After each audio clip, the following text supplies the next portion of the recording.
So what's the difference between an A class, B class, C class area, and whether or not a market is a market that you want to invest in for long-term wealth building and legacy wealth?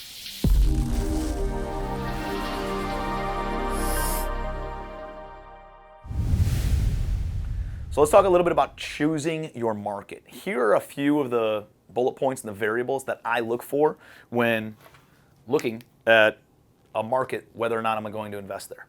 I look for specifically A, B, and potentially C plus areas. This is workforce housing. I don't get into the luxury stuff, and I don't get into the war zones. What I want is kind of middle of the road, an area where people live. When the market's good, everybody can afford rent. And when the market shifts and gets a little bit tougher, a lot of those luxury renters move into A, B, C plus kind of housing. That keeps it insulated from economic and market shifts. Another thing I'm weighing out is the safety of an area. Is this a place where families want to live? Is this a place where you can walk around at night without having to worry about being mugged? So looking at the safety, and there's a whole bunch of online resources for that, we'll tag that. I'm also looking at schools. The schools and the school ranking is what's going to dictate whether or not families want to move to that area and be in that area, and whether they'll stay in that area. If you're in a crappy school district, chances are they're trying to get out of that school district in order to get their kids into better schools. If you're in a good school district, then people are trying to get into your area, and you're going to be able to more easily rent and maintain tenants. Your biggest expense in owning rental property is going to be turnover. So the more you can reduce turnover, the better your income's going to be and the better your returns on investment are going to be. I'm also looking at things like economic anchors. An economic anchor can be anything from a big business. It can be maybe higher education. What drives jobs to this area? And it's not only jobs that are created from that business, but then it's all the ancillary businesses that come from that economic anchor. And so I'm looking for things like military bases. I'm looking for things like, the capitals of most states have a lot of political jobs. That's a good thing.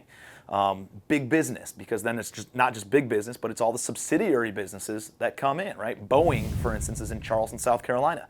Boeing brings a boatload of jobs. Not only that, but it brings the people who make the bolts for Boeing. It brings the people who make the cloth seat coverings for Boeing. It brings the people who make the carpet for Boeing.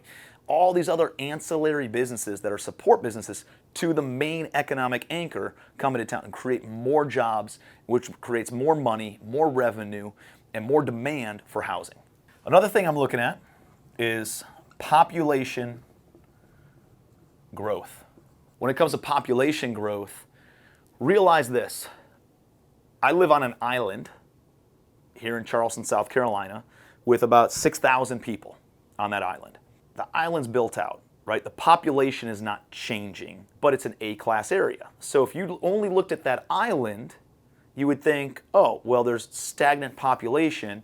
I'm not going to invest there because it's not growing. But the reality is, if you look at the greater metro area of Charleston, South Carolina, it's growing dramatically. Simple economics. There's more people coming in, more demand, less supply, which pushes prices up. Although my little island that I live on is not growing in population, the overall area is, and it pushes all property values up. So pay attention to population growth. Where are people moving into? And if they're coming into that town, chances are eventually, even if you're in a C-class area, the path of progress will come towards that building, and you'll be able to eventually grow some rents because of that specifically.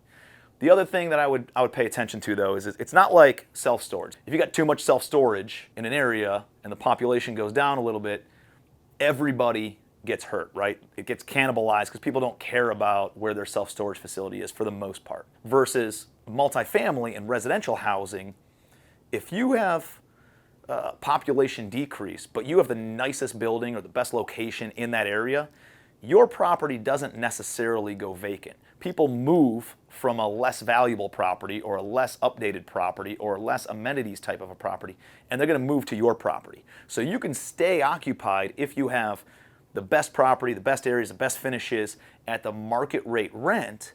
You can maintain a high occupancy for yourself, and then those other buildings would dramatically drop on their occupancy. So as long as you're a good landlord, you take care of the property, you screen your tenants, it's one of the best value options that people have in an area. Even with a declining population, you can still maintain high occupancy and make a lot of money and build a lot of wealth by having that property.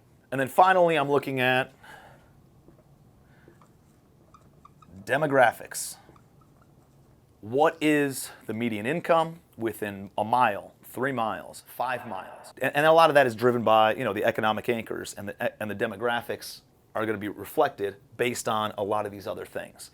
And the better the schools are, the more people are paying in taxes, chances are, that means they're making more money, right? The better the economic anchors are, the better the jobs are, people are making more money, right? Population growth comes with people making more money as well, right? So safety and all the different municipal services, all that comes from better demographics as well. So the quick ratio that I look at is making sure that the median income and what the take-home income of that would be for a household is at least 3 times whatever the market rate rent is that I'm trying to charge.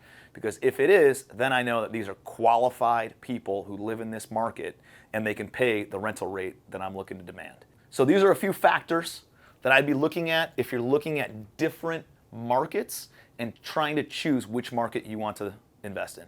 Hey, so I hope this is valuable for you. I appreciate you being here. If it was, please share this video. Please like the video. Please subscribe to our channel. We try to give as much value as we possibly can. Put any questions you have in the comment section.